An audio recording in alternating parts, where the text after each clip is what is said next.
दिन भूखल रहे के बनाई ले दतिया,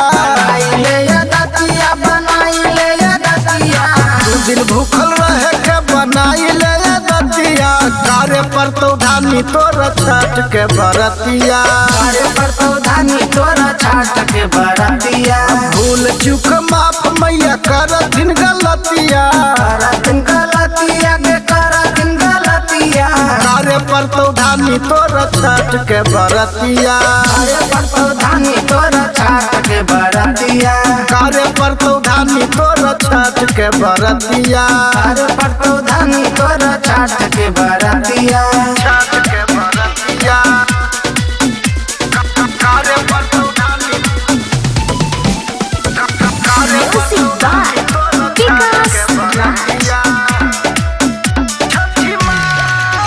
छठी माई के महिमा है महान रे पगली,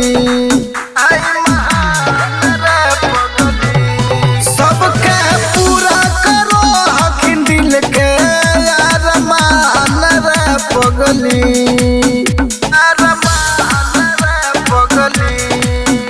आगे छनही में हार लेथुन दुखबा विपतिया, कार्य पर तो धानी तोर छठ के बरतिया, कार्य पर तो धानी तोर छठ के बरतिया।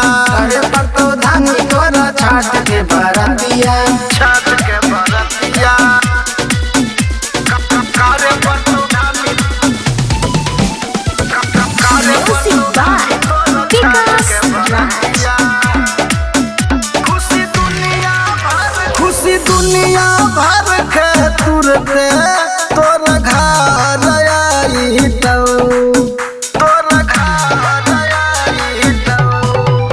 तोर खाली हकौ गोदिया तुरते भर जाइतौ।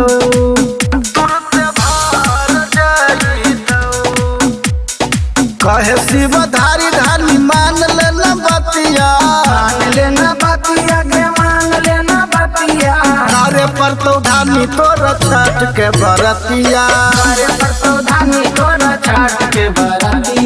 कार्य पर तो धानी तोर छठ के बरतिया।